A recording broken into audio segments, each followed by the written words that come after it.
Hello and welcome. We're live. It is episode 7 of Tiger Vision. We are Duval. We in the building. We're in the All building. stars today.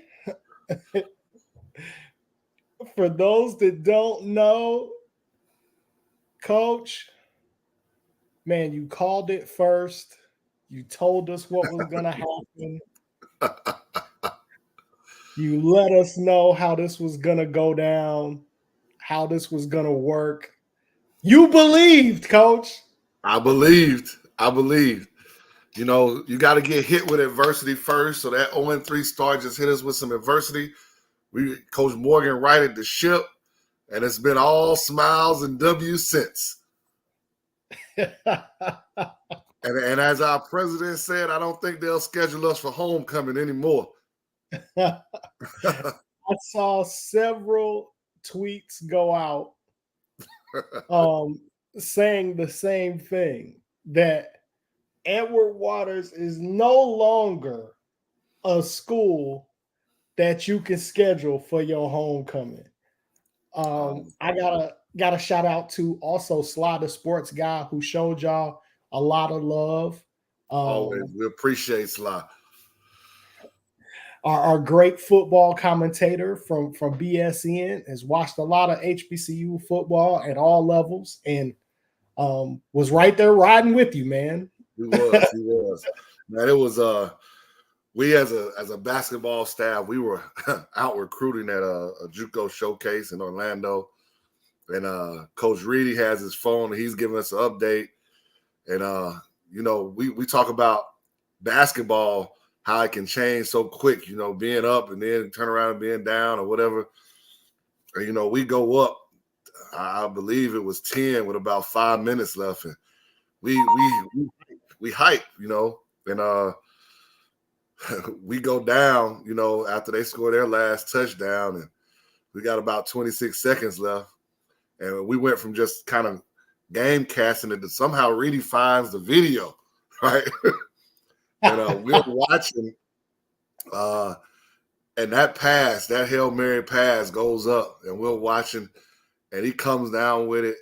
And I think every other coach in that gym must have thought we were crazy because we were jumping up and down, all three of us. Like we had just won the lotto or whatever else you want to say. Hey, they thought you just saw a kid that they didn't see. They thought you were just out having and he committed on site, right? Absolutely. I love the way you guys are locked in, all sports together. For those that have been watching Tiger Vision, we've had women's basketball head coach on the show. We've had baseball on the show. You've met all the assistants from the basketball team. And one thing that I can say, it's been one band, one sound all the way through for Edward Waters Athletics, man. So how was the celebration when you guys got back to campus? Man, they walking on air, man. But they understand what this week is. It's another tough battle this week. You know, SIAC football is just like SIAC basketball. Every day, every Saturday, those guys got to go out and show and prove. And so they get to come back home and face Albany State, and it's going to be another battle. But guess what? 5 in a row. Yes, sir. Yes, sir. Yes, sir. I love it. I love it. As a coach, I know, Huff, I believe there's some things when it comes to winners that are transferable, right? Mm-hmm. Regardless of sport, regardless of team. I would love to know just along this ride, because you never gave up on this group. You were always super optimistic of what the coaching staff was going to do and what the team was going to be able to do. Just share a few things with us that you've seen along the way that just gave you that confidence that this group was going to turn it around. You know, since my time coming to Edward Waters, you know, back in May, you get a lot of time, especially because, you know, we're there. School is if not out yet, is about to get out. And it's really just those football players, man. And you get a lot of see what they're able to do on film. On the football field. How much time they're spending, those coaches. And I spend a lot of time talking to those guys, that coaching staff. And we talk about in basketball having your team be a reflection of you. And I think all we saw was this team being a reflection of Coach Morgan. Not getting too high, not getting too low, even killed, knowing it's still a process. And we can say that about the whole season, but you can really say it about the game. Like you go from the highest of the up 10 with 5 minutes left to being down, no timeouts, got to dry the field with 26 seconds left. And talking to the athletic trainers who obviously travel with the team, and they said when that ball was getting kicked off and we're now down and we've got 26, he's walking down the sidelines. Trust the process. Trust the process. We good. Trust the process. And that just goes back to who he is and who that staff is. Watching them work, has been good. And it was the first lesson for me coming in as to what we're trying to do, because this is year 3 for Coach Morgan. And he's built that thing, he's built it. And now he's got the program. I'm not going to say exactly where he wants it to be, because as a coach, you never have it exactly where you want it to be, but it's going in the right trajectory. Without question. I think the wins definitely speak for themselves. But you know what they say, Coach? They say a picture is worth 1,000 words. And is there a better photo than this one right here? It's not, man. When I saw that photo, I said, man, that is the epitome right there of joy when you put that work in and the amazing happens. Because without the work, you don't get that play. You've had to practice that. It's like game situations in basketball. You've had to work on that and how we're going to do it. And then players got to make plays. And from the quarterback to the receiver, they made the play. But that's a picture of joy of our work. We came here in front of 40,000. Let's make sure people understand. SIAC Division II football. 40,000 people. Raucous homecoming crowd, and you go into their house and you take care of business. That's what that picture says right there. Ruin the party. We came to spoil the party. Absolutely. There will be no cha-cha slide today. No slides today. I love this photo. I'm gonna put the photo back up again. I absolutely love this. I think, to me, when I saw this photo, the first thing I thought is, like, these are the moments of why you get into the business. Yeah. We all love to help kids. But it's like part of helping them is seeing them ultimately succeed and achieve and have these special moments and get a chance to be a part of these moments together with your team. And like, to me, that was like, hey man, all the times that I made you run, all the times that, like, it was for a reason. And take it even further, we know how it is, how the voices that the kids hear, even the coaching staff here, is when things don't go as well as expected. You start off 0-3. That picture right there is that we stayed the course. We believed in our core and our values and what we came here to do. And this victory is not just about the day, but it's about where we've come from. Absolutely. That's a perfect way to cap that off. I do have one last question about the game, Huff. Where as you guys were huddled around that cellular device, Huff, what were any of your thoughts while that ball was in the air? Did you think that there was a chance we were coming down with that ball in the end zone? It's so crazy because Coach Reedy would be the first person to admit we thought he had overthrew him. And if people go back, and I don't know if they can go back and watch the game, the Hail Mary before that one, we thought we should have caught that one. Right. But this one, we were like, man, we were saying, I don't know if we said it, but I know we said it after. We thought he overthrew him. And Kid just chased it down, and give me that. This is my ball. Between 3 defenders. This is my ball, and we're going home, and we just shocked the world. But another thing, too, is when you go back to the stuff you saw on social media, and yes, people doubted us, but this team all week believed they were going in to win that ball game. Absolutely. Well, Huff, I'll say this. I wasn't planning on talking about this early, but when you talk about people who are being doubted right now, I was a little upset. I got a little rowdy.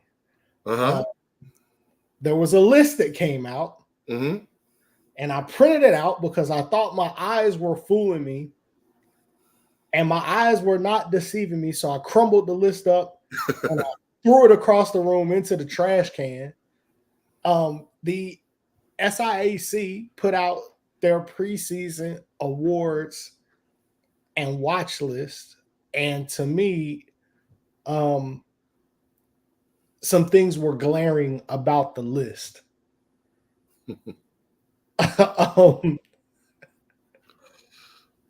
I'll just go ahead and get it. There were no Tigers on the list from Edward Waters. Not a single Tiger mentioned for preseason accolades and awards. And immediately, I felt like the writers and whoever was involved, did you guys not look at the roster? Did you not do your research about what has been brought in to Jacksonville, about what is going on in Duval? Have you not stopped by the gym to take a look at what's going on in Duval? I was highly upset, Coach. I'll open the floor to you. Please talk me down, but I'm upset. Well, you know, outside voices, outside noise, can't listen to the outside noise, man. You got to just be locked in to what's going on Kings Road, man. And they don't, I mean, to be honest, we're new staff. It's a new program. We've got 5 returners coming back. You know, were they supposed to nominate somebody and say we were going to have somebody on the all-conference? Probably not. So I can take it. You know, it's not where you start, it's where you finish. But we've had Coach Wilson on the show. I was more upset that our women's program did not have anyone on that list. With 12 seniors coming back from a team that goes to the semifinals of the conference tournament, a veteran team coming back who battled injuries last year and still got that done. I was probably more upset about them not having any respect given to put on their name. Disrespectful, for sure. But hey, listen, there are going to be some games that now I'm going to have to make sure that I make my way into. There's some games based on the list that I saw. There are some games that I circled. I won't reveal my list, but there's some games. I had some games circled before the season started. Now, you know, there's some games I had circled before the season started. Right. Home and away. But I had to circle a few extra names and put a star beside it and say, you know what? Yeah, I got to figure out, I got to make sure I'm at this one because, come on, man. Like, don't do us like that. But you've got to go back and realize that list is compiled of great players in our league who've been there, who put in the work, and their numbers show that. And that's what makes this league so tough. You know, whether it's the guys from Tuskegee, the guys from Benedict, you know, or even guys from Spring Hill, or, you know, Miles, whoever made that list, you know, defensive player, all those people have the resume behind it from what they did. And we're okay with that because you got to put up and shut up on the floor. And again, it's preseason. Everybody has an opinion. We've got an opinion about what we think of our team internally. We know what we have to improve on. Every coach is saying the same thing. So it's not where you start, it's where you finish. For sure. I believe, Coach. I believe in the staff. I believe in what you guys put together and what's going forward. So make a mental note to check back at the end of the year, see how they feel about the preseason picks. But let's talk about SIAC Media Day. Mm-hmm. There's some young men that got a very special experience. I'll drop this up here. Just talk to us about the experience from Media Day and how everything went. And these two special young men, they got a chance to experience. Special day in Savannah. It was the first ever basketball media day in person for our conference. People say, really? Is that? They've done it for football, but with COVID and everything, they had never done it for basketball. So to get all the programs from Central State to Lane to Lemoyne-Owen to Kentucky State, all the way to us at Edward Waters and Spring Hill and everybody in between in one place at Mark Arena to talk about the season to come. It was great for those young men. Junior, number 4, Mark Henry, who's a returner from Haiti. Him having an opportunity to represent our university, as well as newcomer, number 1, Division I transfer from Elon, RJ Nord, having the opportunity to represent. And it's crazy because another returner would have been there with us. But right now he's been battling a viral infection, and that's junior guard who's a returner, Caleb Edwards from Tennessee. But it was a great experience. They got a chance to get interviewed by media outlets, and we talk about basketball, but those are things that can prepare them for life when it's time to go get a job. You sitting in front of that person and they're interviewing you about why you're the right person to have that job. And those guys definitely represented our institution well. Obviously, we spend a lot of time with our women's program, so having time for those guys to bond with our women's program while we're down there, and even see other guys from the conference who some of our guys know, not just from playing against them, but in our conference, and we know how Atlanta basketball is. RJ knowing a lot of those guys that play on some other teams, so it was a good chance, a good opportunity. Our league represented well. Savannah showed out. The mayor came, the Chamber of Commerce, and not just for our media day, but to also say that's what we're going back for our conference tournament. It's for Savannah in the Mark Arena, which is huge for us as a conference. For sure. I will say that SIEC is first class all the way around.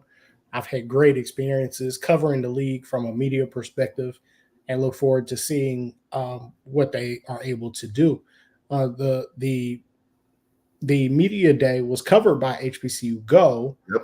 I would share the link. I haven't been able to find the on-demand link, but I'm sure that it will be published for anybody that wants to go back and watch it. If I get a hold to it, be sure to check either my personal Twitter account or Love of the Game podcast Twitter account, and I'll share that link for everybody to go back and watch and enjoy the interviews and see what was for Media Day.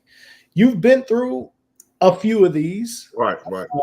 In Georgia. Even high school Media Day is a lot of pomp and circumstance, yeah. Right? A lot bigger than most people think it is for right. high school. But what were some of your thoughts personally? I know you talked about the kids and being able to get that experience and how much it helps them, but what is it like as you go out and represent Edward Waters to the media and different outlets? I'll tell you, one of the first things was as we finished our interview, because you did 2 separate interviews. You did one where they brought your women and men's teams up to the podium, and James Barrett, who's the voice of SIAC, a lot of the football games, a lot of the basketball games, when they come in and do your games, he's asking you questions. And as soon as we finished, somebody in the crowd yells, "Duval!" So that lets you know that what we're doing in our program, not just men and women's basketball, but athletics, we people are understanding who we are. But when you look around that room, I learned a lot. Like the Spring Hills head coach actually tied John Wooden's record when he was in Canada as a coach on the staff he was on with 88 straight wins. Good grief. So I'm sitting there like, wow, you would have never known that. if you're not at SIAC Media Day, or you're talking about Central State's women's coach who actually has more points in West Virginia University history than the logo. Good grief. And she did it before the 3-point line. Like, it was stuff like that you just found out, and you start saying, this league, the coaches, like, I already knew the coaches, right? And how tough this league is with some of the coaches that are here, are shooting. That's all of the coaches that are here, but you don't really understand the women's side because I don't coach women. And you start listening to their story, you're like, man. And as every coach said, every night, you better bring your A game or you got a chance to get beat. Every night. I don't care who it is, what time of the year, you got to bring it because, people got to start putting respect on the SIAC. And I think last year was the kind of beginning of it.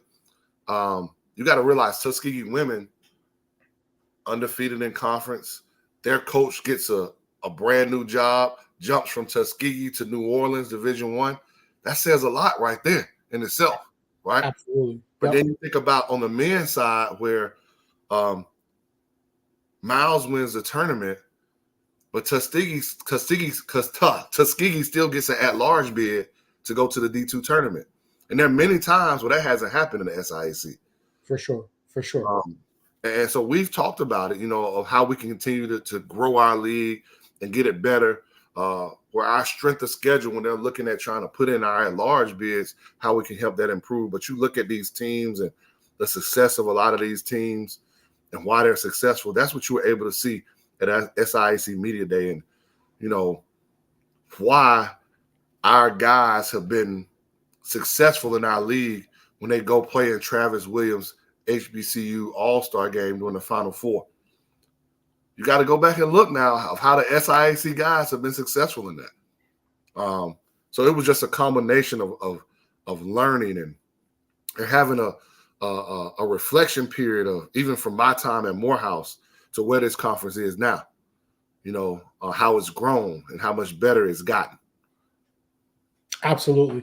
I was able to see that quite a bit. Got a chance to, just by chance, actually watching some SIAC games last year, just going to attend some in person. Right. And you hear, and I've attended some CIAA games before, and of course we know that's really good basketball. But watching some SIAC games, it was shocking how big yes, and how physical the game is at this level. It's walked away from that game saying, man, there's a lot of kids, a lot of high school kids can't play at this level. A lot of kids aren't ready to play. And that's not and I want high school coaches and high school players to understand it's not a knock on you. Absolutely. But it's just the physicality of this league. And yes, you're getting a lot of JUCO players and you're getting a lot of Division I drop downs. And hasn't just started in this league. So let's say that's been around even back when I played. So you got to understand how tough it is. And it's not disrespectful if a coach in our league says, Coach, I don't know if he can play for us or play for us right now. Right. Is he willing to sit and learn? And that's tough for some kids and tough for some coaches to swallow, but not understanding how tough this league is.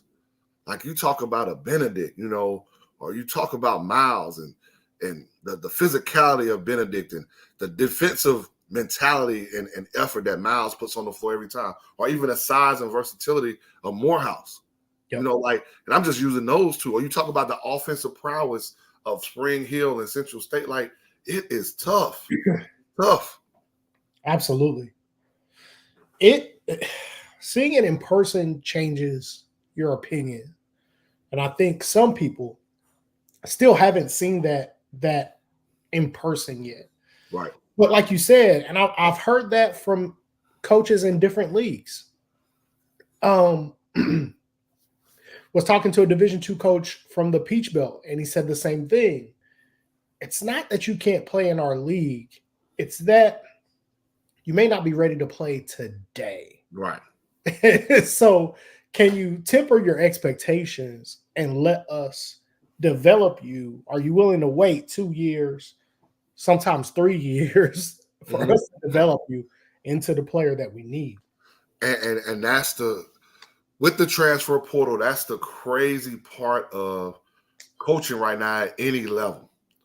So if you bring this high school player in who isn't ready, you're looking at potential and you know he can get there, but isn't ready right away. Mhm. Well, what happens if you put all this time in year one and he now says, I didn't play, so I'm going someplace else? Right.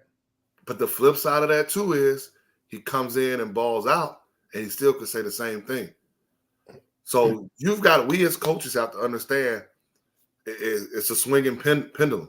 Like, so we just got to do our job. We got to coach them up, get them better, whether they're going to play, they're not going to play, and let the chips fall with that man. Hopefully our culture and the relationships that you built with that young man, keep him there. But also understand, as I said on this show before, if you can come in, at least for us, if you come in, we're trying to recruit guys better than our level, and he blows up, I'm going to want you to stay. But we've done our job. We recruited the right kind of person, and we just got to go find the next one. 100%. 100%. I said the same thing about my Louisville Cardinals the other night. We got a guy. I don't think we'll have in a Louisville jersey after this season. Curtis Williams. I don't think Curtis Williams will be in a Louisville jersey after this season. He's going to the league. But speaking of the roster, you have a really interesting mix of high school kids as incoming freshmen. You've got returning players. You've got JUCO transfers that came in. You've got Division One transfers that came in. You've got some NAIA guys that came in from your previous stop.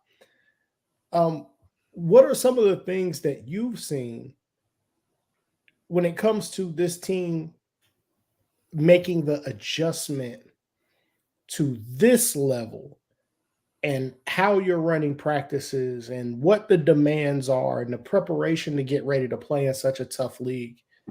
What are some of the differences and some of the things that you're seeing between those different types of kids? One of the things we try to do is recruit guys that come from programs that understand what it takes.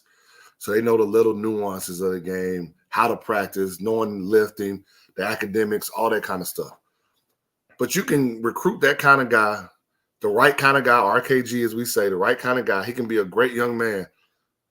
But everything is new. Everything was new for everybody. I don't even care if the guys that were with me at my previous place, everything was new to them. Because we're not doing the same things we were doing at the previous place. Right? Right. So Yep. I think we have seen growth in this team and how they are learning to be consistent with the demands our staff are putting on them about doing everything the right way. Whether it's going to class, whether it's how you dress, whether it's how you prepare for practice, whether it's how you watch film, all those things matter to us. And I think week by week, we start seeing the growth. And I'll tell anybody, I think what you see in January, February, March will be a lot different than what you see in November. And you can see it even now from where we were in early October, or where we were, in workout time in September. Like, guys learning each other, knowing where the other person's supposed to be now, learning how practice is run and how to hold each other accountable, especially when you have a new staff and a brand new team. Because only, obviously the ones that played for me last year, those guys know each other, kind of know how I run things. The 5 returners know each other, but they don't know how I run things. And the other guys are just new. And that mix is starting to really gravitate and get together. And the one thing I can say about this team, they love being around each other, and they do try to hold each other accountable. And they're trying to push each other to make each other better every day in practice. And that's been really good to watch. What are some of the things you do to kind of build chemistry? Because we talked about the mix of the different kids that you got coming from everywhere, but you even got international kids on this team right now that are from other places. What are some of the things that you do? Because chemistry has been kind of a staple Mhm. for a lot of your teams. What are some of the things that you do to build that? Man, it starts when they, how we place them in dorms, man. A lot of people say, "Oh, do you let kids live off campus?" We want our guys, all our guys in the dorms, and we want them, and we pair them with their teammate, and we do that strategically so they can get to know each other. That allows them to now hang out with each other when it's not basketball, not just at practice, not just at workouts, not just a basketball activity. And then it's about how much time our coaching staff spends with these young men. Hey, come by the office. Yes, it's Fried Chicken Wednesday. You're going to see the coaching staff over there. Come to our table. Let's talk. And we may not talk anything about basketball. We may just talk about life. Or it's even bringing somebody in to talk to them about mental health. Like those things matter. Those things matter. And those are the big things that we try to do to get them to have chemistry. And you talk about how do we do it on the court. So a lot of times when we're doing workouts, we switch our groups up a lot. A group may stay for a week. So you get a week working with this group. The next week you can flip to a different group. And that's how they get a chance to really know each other. So you're not just with this one group like, oh, well, I'm with this group, but I don't know how Mondre plays over there. I have no idea because I've never been on the court with him at any time. I've only been with this group over here. So we try to do all those things. We try to spend as much time with them off the court as possible. And we learn these guys. We really learn them. Coach, I gotta ask this question. All right. October the 28th. Mm-hmm. We are about a week away from the first scrimmage. I know how far in advance you plan things. Mm-hmm.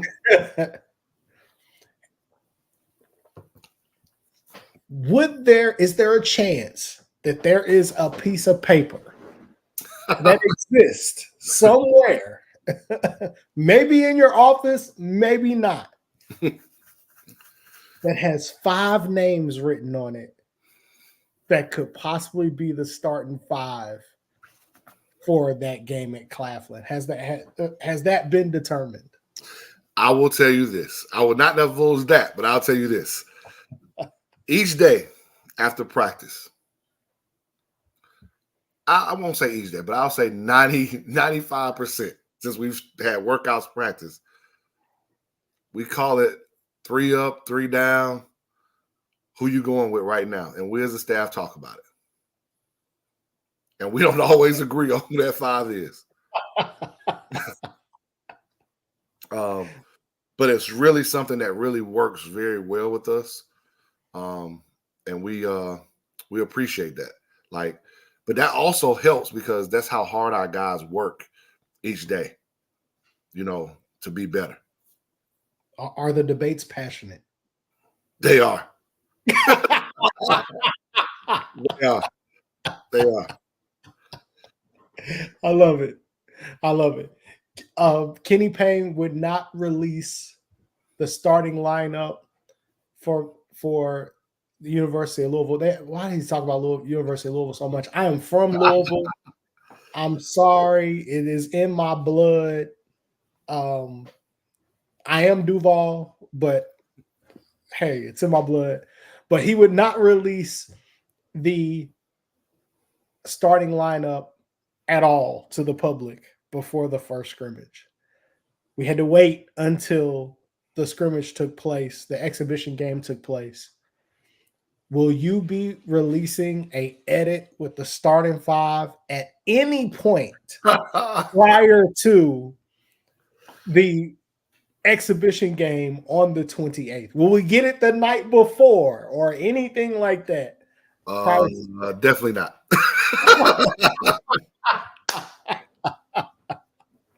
So let's make sure everybody is in attendance. That's the only way you're going to be able to see it. October the 28th, 3 p.m.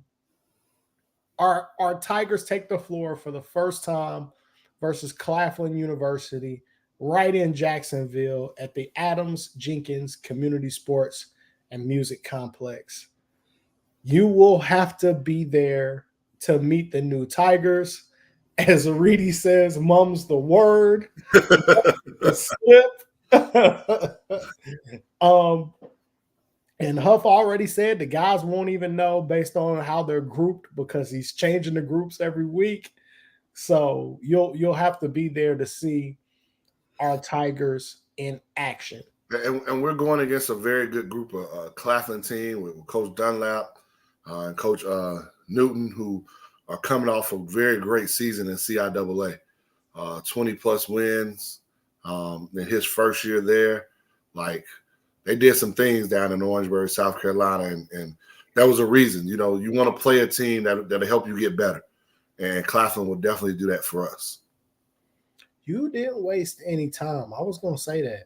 Like, most schools would have scheduled the equivalent of a high school team to beat up on an exhibition game. You scheduled a 20-win team for the exhibition game. You can only get better if you're playing the right competition. Like, we don't want to get a false sense of who we are, especially early, because if you get a false sense in that scrimmage game, right, and you play someone who is not as good as Claflin, I don't know how to put it in, and you get to Lee, who's your first regular season contest, who's really good, and you get to the Columbus State, like, now you're not ready for them. And that's not saying that, like, just because we played Claflin, we were ready for Lee and we're ready. But you got to be prepared. Like, prepare for the challenge that's ahead. Prepare for the challenge that Claflin can give you that's going to be similar to a team that you can see in your conference. Very true. Like, you know, everybody has a different reason why they're scheduled, but we try to schedule for what's going to make us better as a team and what we may see down the road. Like, we are expecting to be a Division II tournament team, right? You can't be that if you're afraid to play people. Very true. You got to be in those battles to understand what it takes. All the smoke. All the smoke. Listen, I got to clip that because no, the scheduling is one of the most strategic things about every team. And you can kind of tell sometimes how a coach feels about their team based on how they schedule. I think it's terrific testing them early. I mean, like, there's no gap. Claflin, South Florida, Lee, Columbus State, Fisk, Young Harris. Like, there's no, like, these guys got to come in and be ready to play. I agree with you. By January, February, you'll be putting your best basketball out there on the floor, best product out there on the floor for sure. So, Coach, as you go through, are you talking to any of the freshmen or any of maybe the international guys that haven't played this type of season about possibly hitting the wall and what that seems like and preparing them mentally for being able to get through that, or you'll take that as it comes? Talk to them every day. Sometimes they get it in the good way. Sometimes they get it in the bad way. And it could be myself. It could be Coach Reedy, Coach Britt, Coach Smith. This ain't high school, right? For sure. This isn't Canada, France, Haiti, wherever, you know. This is the SIAC. You can't be soft. You know, you can't make that same move that you made in high school and think it's going to work here. You know, those kind of things we have to tell them. And then we talk to them, you know, whether it's before or after practice of, that level of where you want to be, it starts with your preparation. It starts with how you're working. It starts with how you see the game. And I they're always around our coaching staff trying to get better. And I think that really helps. And you can even talk about JUCO guys. I think, Coach Reedy being a former, JUCO coach, and anybody who's known this, is when you get that JUCO guy, no matter how good he is, it usually takes him to January before it clicks. Like clicks. Right. And he played college basketball for 1 or 2 years already. Absolutely. Like, we have to understand that. Coach, we talk a lot about players getting comfortable, finding their routine. As a coach, what's your routine to get ready for to play a game? Do you have a game day routine that you always? Well, I know you do, but do you what is your game day routine? What is that like? I do always try to get me a nap. I'm not gonna lie. That's my game day routine. I try to get me a nap somewhere before that game, so I can be fully energized and ready to go, whether we're away or we're at home. And that 2 hours, 3 hours for the game, I'm locked in. Like, I don't need anybody bothering me, and I'm locked into our opponents. I'm just locked in. I'm focused, and I don't need any distractions. Anybody saying, I'm locked in, and that's kind of my biggest routine right there.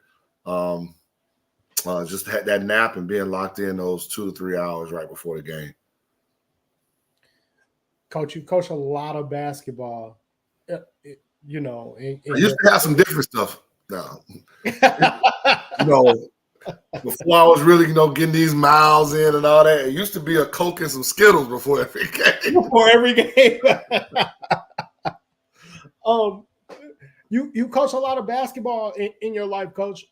Do you still get anxious or the jitters at all, or anything pregame before you have to go out there and coach a game, or is it just another day at the office? Every day there's that it's a thankful nervousness that I get to coach a game that I love at this level, right? But it's also like a nervousness, like, it's another day at the office. Let's go get it. Yeah. And so it's not the nerves of, we're scared to play. We're not prepared, because we're going to be prepared. Doesn't mean we're going to win all the time, but we're going to be prepared, right? Right. So it's just that nervousness of like, let's go, let's get it. We're ready for this. We're built for this. Let's go.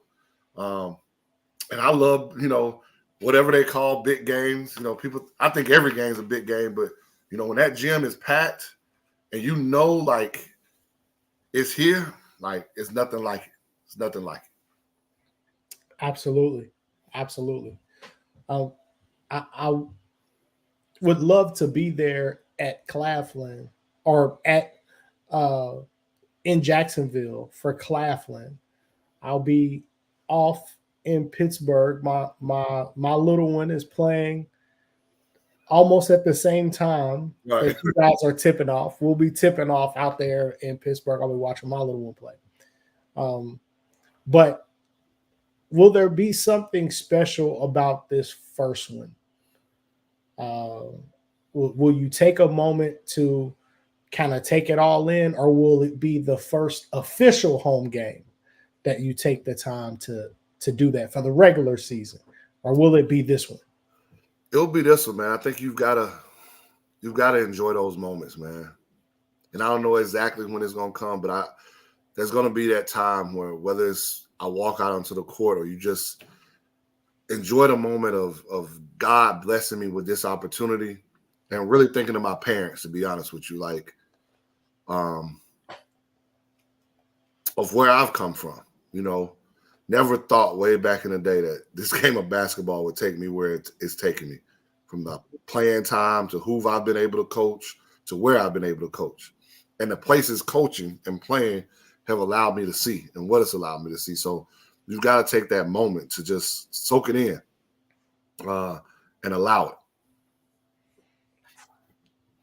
For sure.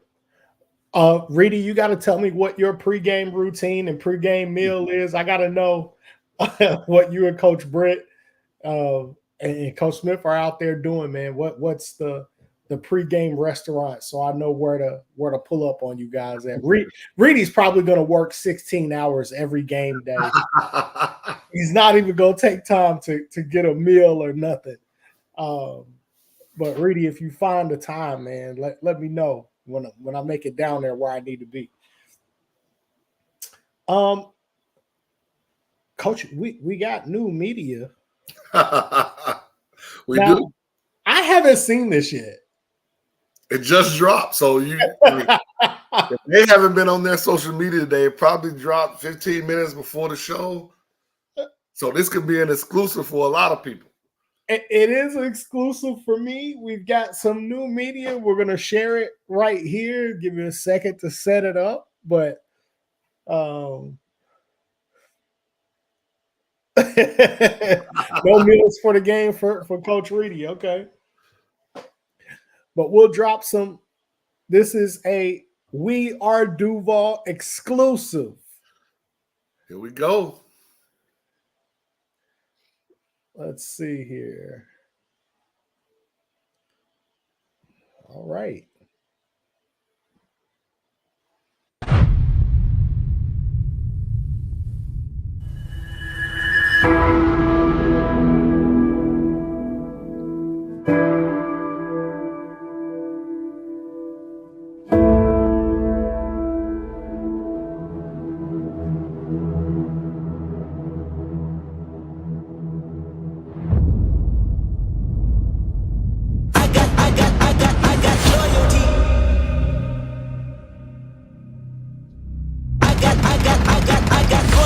Inside my DNA,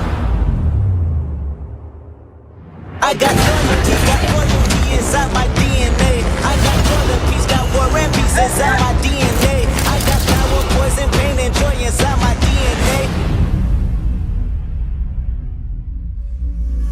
I was born like this, and born like this. Immaculate conception, I transform like this, perform like this. Without you, a new weapon. I don't contemplate, I meditate. Then off your plate. This that brother against the bed. This that I got. Loyalty.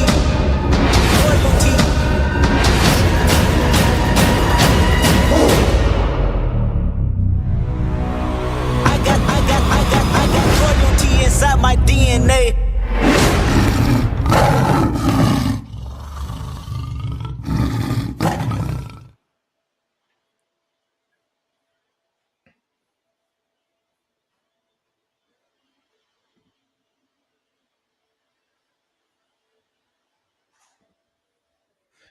Hey, man.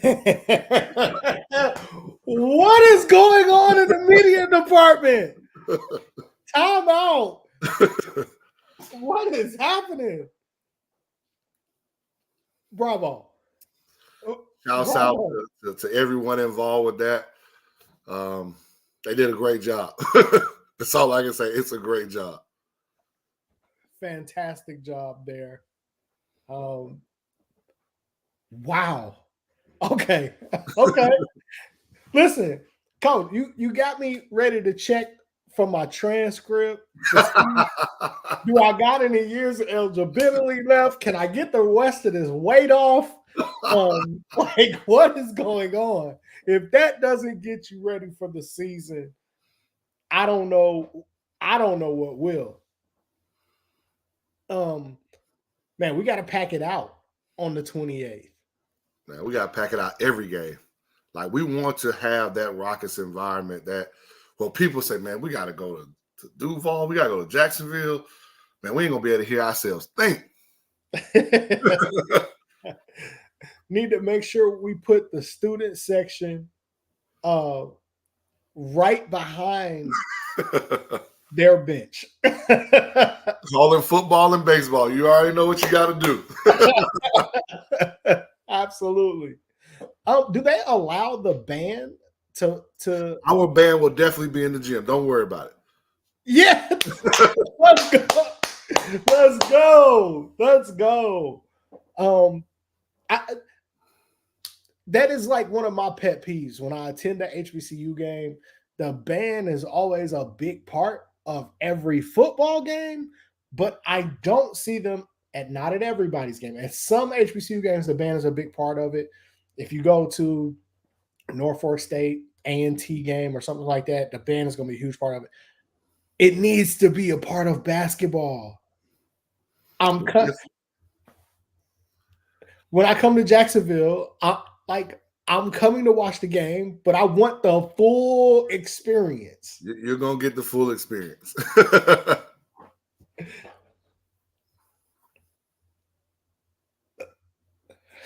Hey, Reedy, man. Reedy. Hey, what do you do with these guys, huh? It's having guys that you can not just talk hoops with, talk life with, have fun with. It makes your job that much more enjoyable. All about hiring the right people, man. All about hiring the right people. For sure. It would be different if these guys didn't work hard. Yeah. I know how hard they work. Yeah. I know how unbelievably hard they work. So it does make it a lot of fun. Coach, do you want to give any final words, any pep talk to those that may be straddling the fence about October 28th or anything like that? I just want our schedule, roster, everything's online. Now is the time to lock in with us. Our trajectory is going upward. These guys are putting in the work. They need you. They need your support, whether you're alumni, whether you're a student, whether you're faculty, administration, whether you're just in the community of Jacksonville. They need you because we work their tails off every morning at 6 a.m. 5:45 we start, and they're going to see success. And we want you guys to be part of that success that they see. It's not about how you start; it's how you finish. Going back to that preseason stuff. So, just excited for this community to see what these guys had to offer. Absolutely. Be sure to pack it out. Get there. Do whatever you got to do to get there. Well, not whatever you got to do, but get there. Prioritize it. Right. Oh, don't do that. Be safe. Speed. Do not speed. Be safe, but plan accordingly and get there. October the 28th, Saturday, October the 28th, 3 p.m. in Jacksonville, Florida, the Adams Jenkins Community Sports and Music Complex, the Edward Waters Tigers. You'll get the first look at the Tigers. The game is just 8 days away. Your first look at the Tigers versus a very tough Claflin University team. So it will not be one of those things where it's like, oh, I don't want to go to the first one. It's exhibition. They're playing a cupcake. No, you're getting real live action against a high quality opponent from the opening bell. So cannot beat it. Make sure that you are there. Make sure that you are there early. Make the layup lines fun. Let's give our guys all the energy and motivation they need. Show your support. Fantastic facility right there on campus. It is beautiful. You need to be there. You will not see me there for the first one, but I will be there. I will try to sneak my way down to the baseline. I want to be right down front. Some people get fancy. They want to try to sneak into the president's box and all that stuff. I'm not that fancy. I'm old school. I want to watch the game. I want to be, as they say down here in the South, on Gucci Row. So, but make sure you're there. My dog is losing her mind. But make sure you're there October the 28th. Get there and pack it out. Love you guys. What I do, Brady? What I do, man? I gotta go see my kid, Reedy. It's his first game. He's gonna be nervous if I don't go. That's what I'm telling myself. Right. But yeah, get there October the 28th. Thanks everybody for watching and tuning in. There will be no show next week as we allow Coach and the staff to prepare for the opening scrimmage against a high-quality opponent. Coach, the last question I will before we close, do we know, will there be streaming? Is there any way that you can watch online, or do you have to get into the venue? Right now, I'm going to say you got to get into the building. Get there. If there's any streaming, make sure that you check out EWU_MBB for any men's basketball hoops news. Any type of streaming or any other information will be disseminated through Twitter. So thanks, everybody. Y'all have a great night.